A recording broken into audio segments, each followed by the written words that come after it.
only be done out of passion. And again, I mean, I guess I need to talk about passion. And when people are not passionate about certain things, they think you have an agenda. That's the difference. I mean, because, and let's take real day thing. Let's just like what Malik said. I mean, I know this is being, in a lot of areas, gatherings, people are talking about it. And look, he must have an agenda. There's a reason why he's doing this.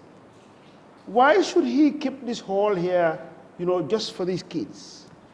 Why does he put the AC on? Why does he give them stipends for transport? Why? There must be a reason for it. What does he want from them? Oh, yeah, somebody worked out. He wants influence from them. He's working on a medium, long term, on hitting the top.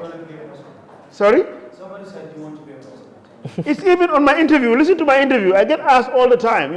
Journalists, they put me on the spot. But I laugh about it because one thing that they don't understand from me is they don't have the passion that I have for this. So they can't understand it. All they understand is that, look, once you put something, you need to get something back, materially. Yes, I got something back because your success is what I get back. So if you can't understand this, there is no way you can be in the same level with me. So you can understand that, look, all you need to do is you need to put in money. When you put in one, you need to get two back. Power. That's what they understand. So in this struggle that we are in today, and we've seen it, we've seen daily. Yesterday some parties got registered. I mean, we don't know where it's going to stop before 2021.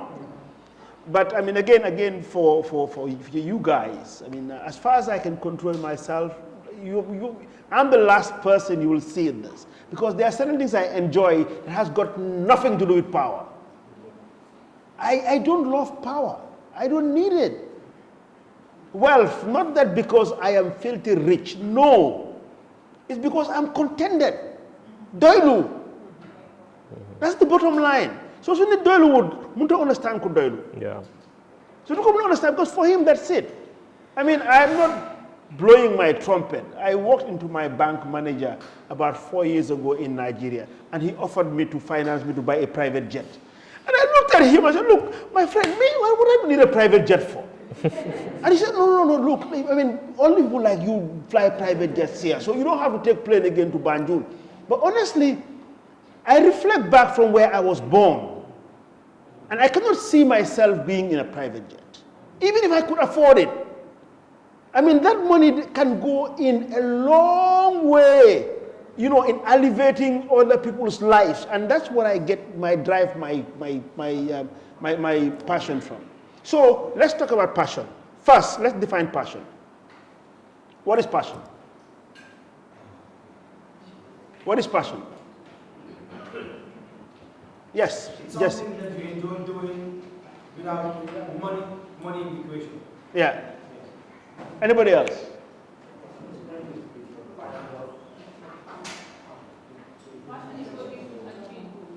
What you do and feel good. Yes. The drive to do something. Sorry? The drive. The drive to do something. I think they're all coming back to the same. You know what I tell Mohammed, by the way, Mohammed is more like a son to me. His dad is my twin brother. We're friends. We've been friends for the past 40 years. Paseidu. Anybody who sees us, they call us Sunjamia Gamoyo. No, MUSTAPHA and Paseidu, 6 and 9 la. Because we've been friends, and that's how close we are. We're very, very, very, very, very close. So when we're together, what I can boy, hanga man luma nyan ray moy, may def luma neex te neex yalla. That's my passion. Because at times you can have passion that is ungodly. So therefore, passion comes also with godliness, because we all have one religion or the other, and we all believe in one God. So yes, being passionate about something, you also need to be fearful, with your Creator. So for me, my life is all about def luman neh. And luman neh, there's no price for it. As long as neh na yalla. And there are other values. Like what Malik said about his shoes. Oh, me, I love Ferragamo. Man, do Malik de man, tuma ko ligay dama ko sol. You know, there's the one thing, dan call leka, dan call sol, dan call dawal, dan say deka, because finger call buy. Yeah. That's my belief.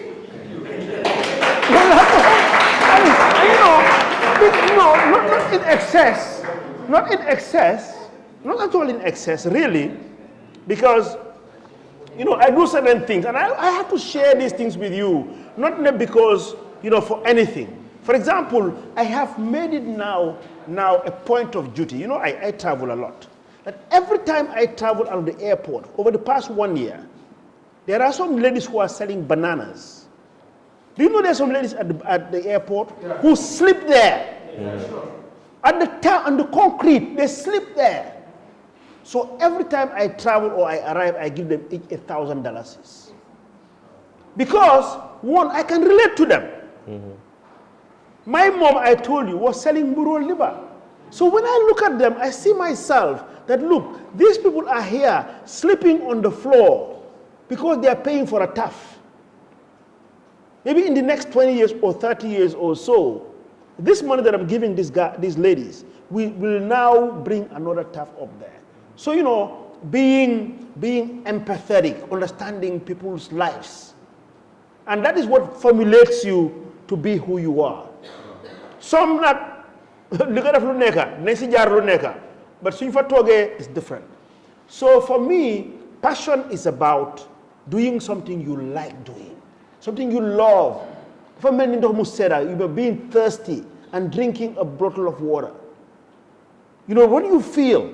And have a good meal. If you are passionate about something, when you achieve it, that's what you feel. It's your inner self. Nobody else feels it. It's not about proving things to others. So you saw me now, Imam, when he was GT. Lulu si GT la boka. Imam, it's part of it, isn't it? I'm not trying to embarrass you. But you love it. You feel good about it. But kiko hamuko. So, talking about being passionate, and I'll tell you, I'm very passionate now about this. Because I would love to develop people. There's a lot of things I've done that up to now. And at times, it's big money. You see some businesses going on, maybe I paid for the business. But it's not for me to say it. And I will never say it. And the people that will know last are the closest to me. I don't discuss what I give people to my wife or my kids. They are not supposed to know. Because my kids and my wife, sorry, that's it an S, you better omit it. So, they are not supposed to know. Because I cannot control that one day, if I had done something for you and you're successful, then you go past him or her, what do they say? What do you do? Actually, I just Google up. Now me, I love Google. Google is my uncle. I told you this, You've heard this before. Because the thing is, these days, whatever you want to talk about, you don't need to do any research. Take your smartphone, Google up the subject matter, and whoop. There's written so many stories about it. But not only that, we have a Gambia Google. You know what is the Gambia Google? We need to find a name for it. Every time, and that's what I do now, every time I'm invited to speak, I just look around, and there's always something that can be the subject matter. I was invited as a guest speaker at, Gambia-Norwegian friendship in Sanya. So I was invited as a guest speaker. The time was 10 o'clock. As you always, I was there at 9:45. I went there, sat there at the high table. We only started at about 11:15, 1 hour. So I didn't have to talk about anything but punctuality. Why should I talk about anything else? Because if I want to inspire these kids here we are. Those who even organized it. I was sitting there. I made sure I went to the high table. So I was the only one there. And I was watching everybody. And talking about passion, what I discovered there, two things I spoke about. Punctuality and passion. And you know what I spoke about? Scout band. Actually, I'm going to get them at our opening. I love the Scout band. I saw passion in what they were doing. They were so passionate in what we were doing. You know, they were enjoying the music that they were playing. Because music, before you enter, you must feel it yourself. You know, the way they were tapping, I was watching them tapping their feet. You know, have you heard the Scout band recently? Even Edere, they are there. Yesterday you saw them on TV. They are everywhere. They are passionate with what they're doing. You know, so really, before, in having a passion, you must love whatever you are doing. And I just make your lens direct because you are at that age also by and hell something godly. Finta say one, Mankumba. Open mic. I was at open mic. You know, I went to open mic. Yeah, I saw that. But you know, it was fun. I love the music, I love everything, but the weed and the smoke, it was too much. So this is it. So we have a problem. I will not really go into that, but I think we need to really address this. This country, the way I see young people abusing drugs and alcohol, we are in trouble. It's a national crisis and we need to address it. So now for me, I just want to tell you my examples. Yes, I'm passionate about work. And I love my work. And I think I'm very lucky that my wife understands this and distances herself from my work. She gives me a lot of space with my work because I enjoy what I'm doing. And that's why probably I hate to talk about Jammeh. I don't discuss him because I'm not the judge. Whatever I have done, he's only made me stronger. And that is life. Muhammad sallallahu alaihi wasallam as a prophet, you know what he suffered from, we didn't suffer it. So it must be, success comes with price. So whatever I went with Jammeh, what happened to me with Jammeh, it made me who I am today. And that's what he said. When you have challenges, if you are a good entrepreneur, you are supposed to turn those challenges into opportunities. And I did it. Actually, at one point, he just couldn't manage me. And, you know, at times he would pull me close to his side and then found out just, you know, that, look, what I want from him, he will never budge. Then he pushes it aside again. But I kept my integrity.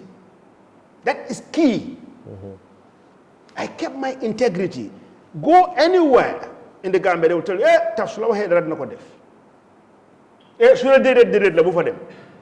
Oh, slow head na pare ligay mi nako pare. You know, you must have integrity. Kadu dafa for gorcha batam.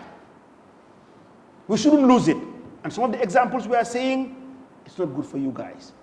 So this is what happens in life. In Westminster, in London, a black man statue standing there, Mandela. But what happened? He went into jail for 28 years. And he believed in what he believed in. He's the most respected black man ever to live.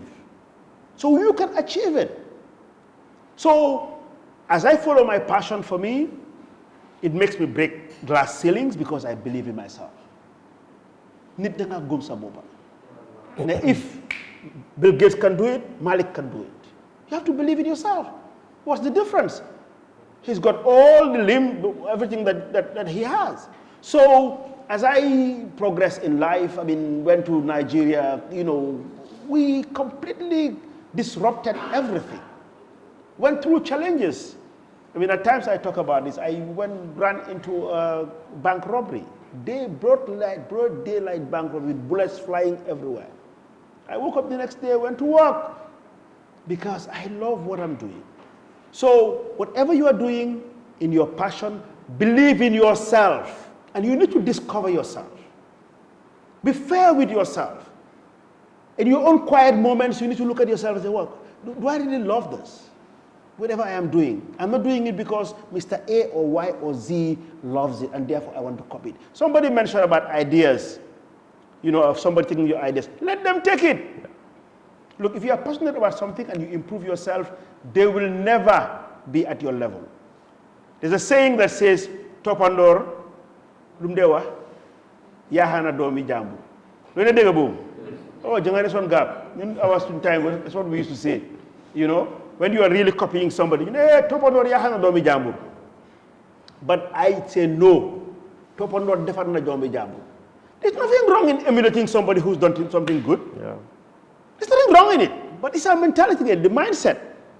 We believe that we should only be an island. Luma amrek man la, hey, hey, la long ma said it, of course, pile, of course, copy. What's wrong in copying something good? There's nothing wrong with it. So really, if you follow your passion, you will do it right. You will get inspirations. I mean, I tell Malik, actually, last time he called me and I was on the beach running. And I put him on video, message. And, you know, I love running. I love exercising. You know, and I go to the beach at very odd times. At times, nowadays, I want my staff work at 8 o'clock. Everybody works here now at 8 because we have an event that we cannot make a mistake. No. It's not accepted. So Fajr, I do pray my Fajr at 6:35 now, do my wasifa, do my wirda, straight my jogging stuff, go down the beach. I jog down here, I am here at 8 o'clock. So everybody comes, I'm here sweating, ready for them. And they come. So at the very beginning, you'll see the way they drag, they come in, whatever, you know, but they're getting used to it. And it's done on purpose because they're going through their apprenticeship. I want to train them to get used to this. Minilla. Once you get used to it, you don't have a problem again. This is not by accident. Since I started working 45 years ago, I have been used to this, working long hours. When I worked with Balfour Beatty, I worked with Balfour Beatty for 7 good years. I never went to leave. One, I enjoyed what I was doing. You know, at times, some of these things you see all here, it's all done in my notebook. And very odd times. There's an estate that we're doing now, the Muraya. This I did, I was in Copenhagen, sitting by the lounge. That's the estate. All I had was a pencil. Even I didn't have a ruler. I had a paper and I was scaling it all up. And with all the dimensions, told them all the plots and everything, scanned it with my phone, sent it to the architect, and then he worked on it. Because I did technical drawing in school, I understand how to scale. And that is why it's important, you know, that you discover your passion at a very early age and develop it. Develop your passion. Read everything about it. For me, I am not I don't read that much. I read very few books. And one of the people I follow is Richard Branson. I read biographies, you know, I read autobiographies, you know. And at times I see myself in them. So that's what passion is all about. I mean, I want us to get out here by 9. So when I came into my office, I took my phone and just Googled up, you know, passion. And I'll tell you some of these things, and I laughed about it. And you read this. You can go back and Google up about passion. And what I saw, and I want us to discuss it, what it said was about 12 different things about passion. Let me just say this.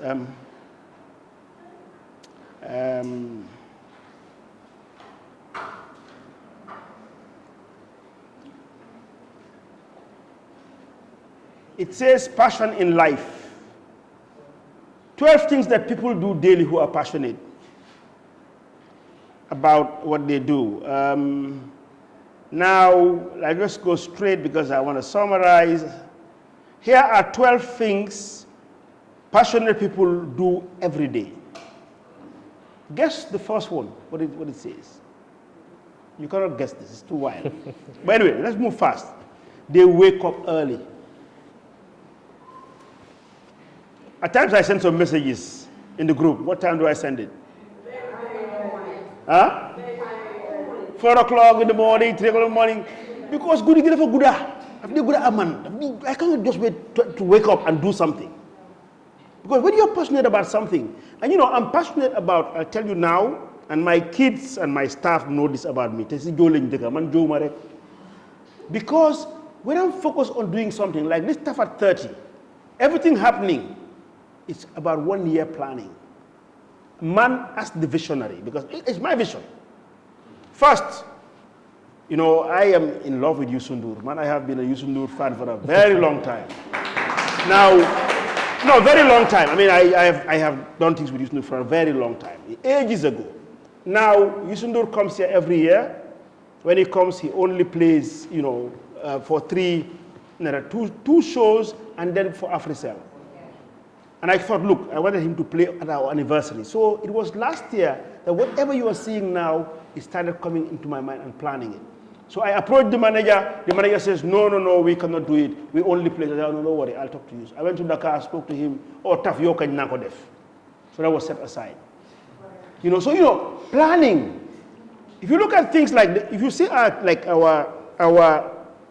envelopes, our invitations, unique, very unique. Because we are passionate about this. For me, it's not just an invitation. It's a brand. And when I do things, man, I love to do it good. So when you are passionate about something, that's what you do. It's not, li paper regular. Or li regular. No. You must do it good and you must feel good about it. So that's one thing that you do. So I get up very early. I get up about 30 minutes before the salatu, and prepare myself, make sure I pray. And after prayers, I hit the ground. First, you need to feel fit. So it says, passionate people generally want to wake up early.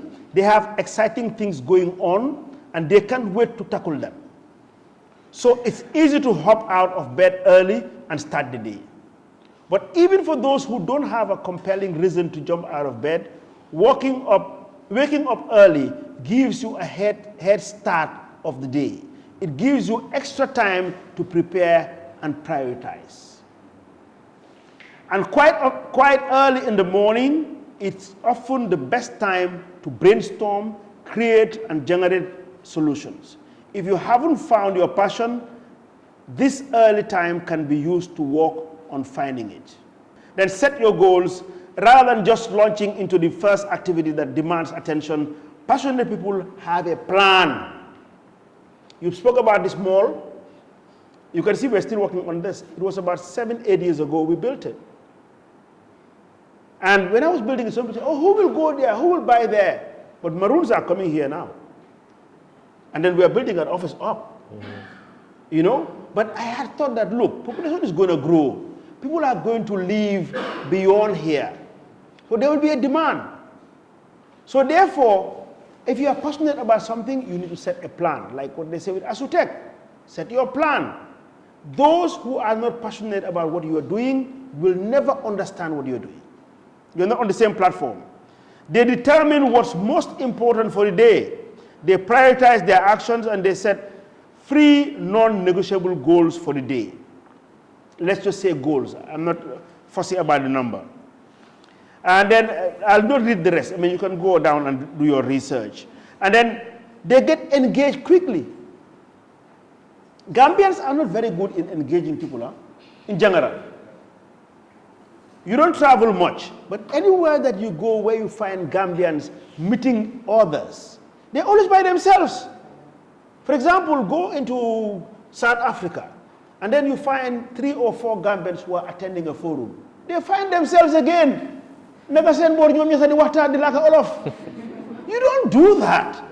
The world is in front of you. You find there are 100 people. Romba Regne Fadjeng. Oh, no, that's a nice calf. And start a conversation. You never know what comes out of it. You network. But Gambians, we are not very good in networking. So you engage. That's one thing that I've learned with time. I remember once I was in Malaysia. Probably about your age, about 30-something years old or so. And because, I had always had this in me, being very confident about what I do, So there was somebody who worked at the World Bank. I was there with Bayamatar Drame. And it was the Asia-Africa Business Forum, whatever. So there was a guy just walked to me. First he asked Matar Drame, who is he? He was observing me. So the next thing he walked to me, he said, look, you look like James Bond. I said, what do you mean? He said, because you're too confident. You're talking to everybody. But guess what happened? He said, look, I have an idea for you. I want to launch a program. There was a marketplace in the World Bank in Washington. And I want an African to champion it, a young African. And I think you will do the job. So 3 months later, he flew me to Washington. I was defending what they call the African Achievement Award. But that's what you do. You believe in yourself. I went to Lagos. I think more. Please, I just want to give so you learn these things. The world is here. It's for us to grab it. Everything is just passing by us in the air. It's now the CEO, sa fit, ak sa hel pour nga jot ko. I went to Nigeria again, examples. It was in Lagos, and I was with Asan and my daughter Yabajan at the Real Estate Unite. Big, what's his name, real estate event. So I knew the lady who was organizing it. And there was a governor. A governor is like a president, in their own states, who was supposed to give a statement. And the man didn't turn up. Last minute. So the lady just walked to me, Oga, please, you have to help me. You have to go up and say something. I go, oh, no problem. So my daughter and Hassan were like, oh, did you pray for this? I said, don't mind. I took my napkin on this and they just started writing a few bullet points, went up there. And then I did it. I was well applauded. But that was an opportunity for me. TV were there. International TV were all there. I had the opportunity to sell myself. I was laughing in deep time myself. That's what you do. Grab the opportunities. Hey, kii dafa ambitious torop, kii dafa li. Those who cannot compete will tell you, and they don't have a passion for it. You go out there and grab it all the time. And like what Malik said, you will fail. It's part of the process. You see this car here? This one here? Huh? I fell off a 3-story building on my head at the NDC. I fell, I crumbled because somebody had fixed the roof at the Gap office and it was leaking. Every time they fix it, it leaks. So I wanted to go up there. I was going up the ladder and the ladder just tripped and I went off. Boom! Landed on my head. So you have stories to tell. This thing will happen. People die. The most accidents they happen in a construction site. But it will not make you to give up. You try more. So engage, please. That's all the things I want to leave you. If you are passionate about something, you must engage. You will love this one. What it says, they exercise. They exercise. I went to see, I'll tell you the story about my cardiologist in Dakar. You know me, I love doctors. I go doctors. Some people, I'm different. Because it's like a car. I talk to a lot of my friends, people about my age, that look, go and see a doctor. Don't wait to be, if you are sick and you feel it, then you've gone bad. It's like driving a car. If your car starts hitting, the engine starts hitting, clock, what happen? But if you service it every time, it's due for service. You go there, they change the filter, change the oil, and do all these things. We all do with our cars, but we don't do it with ourselves. So I went to see my cardiologist in Dakar. Dr. Ba, top-notch guy, and my wife had a problem, and so I went with her. So being pare manako doctor man nak me taf yo dara jotul la manako de dara jot na ma set ma machine yi nek fi dugal ma ji. So he looked at me, why you are okay? Aha. So I paid. Me taf li jaruto da nga ya sa hat manako yahumako. Manako man nek ci ben operation buga fe yaga. The thing is, my friend, don't laugh. Longevity, life expectancy is more in the West than here. You know why? Because so I am an advocate for health, exercise. Not that because you feel you are young, you shouldn't exercise. You should exercise and keep fit. If you are fit, it is very likely that you will live longer. So they say that when you are passionate, whether it's a brisk walk, a run, or a workout at the gym, exercise is the best way to start your day on the right foot. Not only does it have copious physical health benefits, but also it improves your mental health. You feel good. When you don't want your belly to pop out, my friend, you have to exercise, you have to burn it out. And really, we all know that today, the vogue is that you have to wear tight fit. Do you know? Huh? Right. Yeah, so really, this is the trend. Imagine now wearing anything loose. But that's the trend today. But it helps you keep fit. So exercise, it says so. It says they remove distractions. They've said it here again. Don't go towards the negative end and there any positive. I'll give you a story again. I have a lot of stories. And this one I got from somebody elderly. He said when they were young, they had a lady who said, that he wants to get married to somebody rich or somebody wealthy. So he will not invest his money in anything but business class. He flies business class and goes to the lounge. He said, because if I fly business class, the chances of meeting somebody with money are there than going to sit at economy. But think about it. It is true. Most likely, especially those days, those who flew business class and go to the lounge, you know when you fly business class, you go to the lounge and you sit there so you can chit chat, you can engage. So don't hang around, see, neo dole torop. So newe dole, utal nyine kasiko, nakamuna agasiko. So for age, then ngahikala nyine tamit. There's nothing wrong in aiming high. No, you're rus. Kusineka want to make money. You work hard, but you want to elevate yourself. So if you are passionate about something, you know, you must always remove distractions. You negative, be positive. Huh? I will leave this not to run through the details. They delegate or simplify when it's possible. You delegate. You cannot be the Superman. If somebody can do something, my friend, let him do it. You pay for it. Like we delegate fully now in our operations. We don't build anymore. I tell people all the time, some people call me, TAF, don't say suma kër gi ma ne ko share suma sere sa kër gi du pare. Hamatuma lu boka ak naka la ñoo sampé. Because we are into bigger things. We are more like managers. We do project management. You know, we look at big figures and then we subcontract out. Somebody who can build, we pay him money to build for us. We're not there to build for ourselves. So you must do that. You know, it's good to delegate. And then it says they find ways to recharge. Understanding your limitations. Somebody, I think, said it here in one of the lectures. Was it here? Yeah, you recharge. You should know when your gas is down. Like that's why I'm fast tracking. You need to sleep at your age, I'm sure, about on average 6 hours a day, 4 hours. Me, I try to 7. At your age, it's too much. I'm sure you sleep less. 8. Yeah. But you know, when you are tired, go to bed. So you need to recharge, huh? And then what do we say? 8. They connect with others.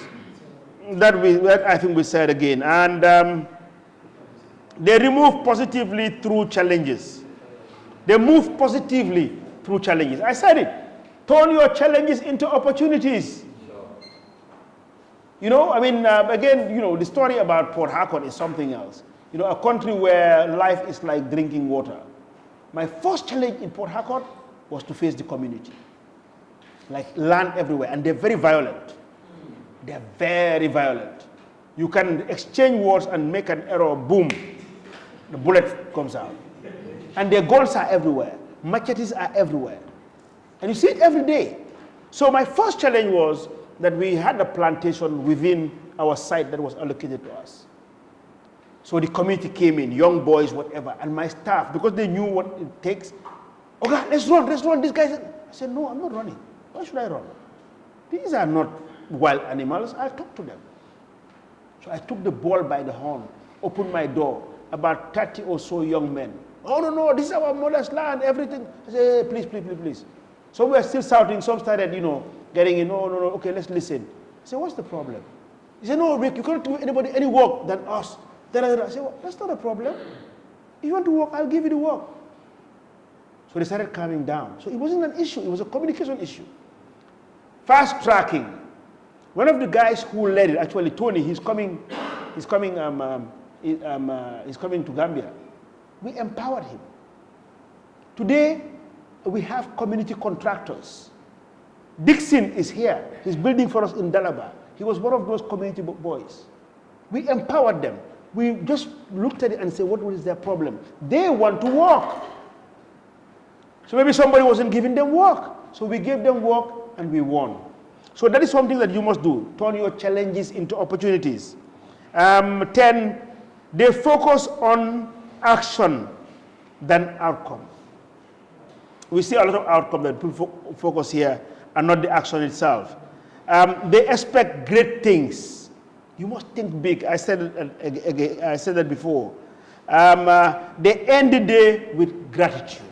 So Malik, I think I would just want to first thank you for coming with your wife, as I said again and again. But thank these great assets of this country. Yeah. I mean, when I look at you guys, as I said, every day I am hopeful, I am optimistic. But let's try and hit the distinction mark. If we are happy that 70, 80% of you are responsible leaders, then we will change this country. Leadership comes with responsibility. Leadership comes with responsibility. And we must say this. Kunyop di hall, danga ham finga dem. Kunyop di hall, danga ham finga dem. Kunyop di deglu, danga ham linga wah. And that's the problem we have in this country today. But it's not sustainable. We are going to develop leaders who at your own time, whether we're here or not, you're going to do things differently. Paul Kagame did it in Kenya, in Rwanda. Rwanda, think about it, in 1994, 1 million people were murdered in a very short time. What was the time? 100 days, 1 million people, half the population of Gambia were murdered.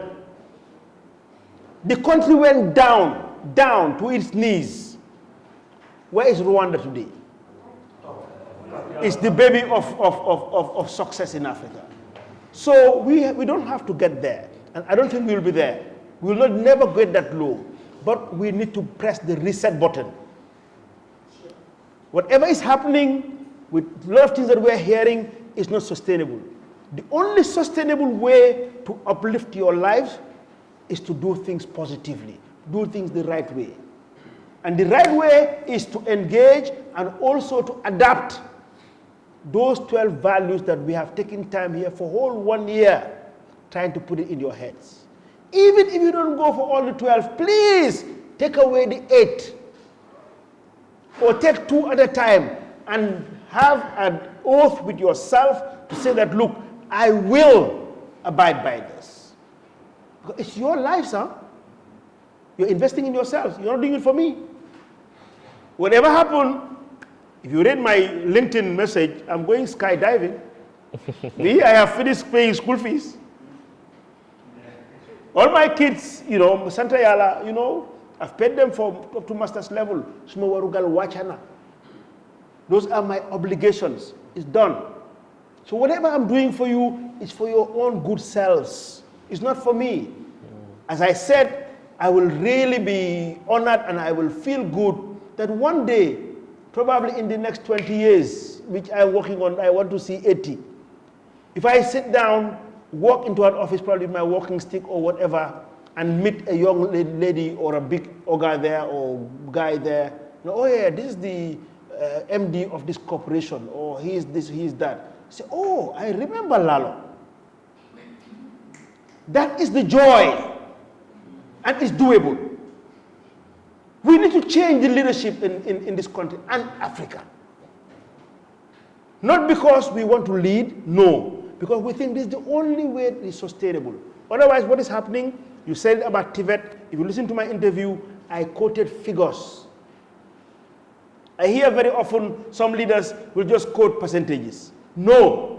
I asked Fadjang to get me the statistics at the education department. And it's alarming. 375,000 kids come into the lower basic as intake. 375,000 in 2019. Guess how many proceed to upper basic? 104,000. So why are we surprised that people are going into the back way? We shouldn't be surprised. So about 270,000 kids. Ask her, we can forward it. The facts are there. They collected the data. Then moving on, after So upper basic, you go into senior secondary. Guess how many proceed to high school? 70,000. So whilst we are feeding the system with 374,000, only 74,000 will get into secondary school. Now, how many will graduate? How many get into University of The Gambia? That's why you are privileged. How many of your peers, when you were going to elementary school, went into elementary school? You are the creme de la creme. You are. And that is why you have a responsibility. That is why you have a responsibility to uplift the younger ones. Send rakai, send jarbati, hale yi nek sen kir, send domi. It's your responsibility. So on that note, I'm sorry I have gone past 3 minutes. But this is the last day. Yeah. I enjoyed every bit of this and I will not stop this. Because I love it. I love it. Suma halis la, du halis ken. Lu neex way la def. Lu neex way la wax. And I thank God, and I say this all the time, I have a choice. Yeah. Because I have worked hard to be competitive at the regional level. I have worked hard to be competitive. I compete. Nigeria is 200 million people. But we compete there. If you are counting among the 10 top developers, we are there. It's no child's play. Next week, we are going to sign one of the biggest MOUs on home financing in Africa. We're not looking at the West African sub-region. And that's if I can do it as a carpenter, you can do it. That's the game point. If Obama can get out of the as a color of Kenyan parents, can rule America scandal-free, then you can do it. Yeah. So that's the thing.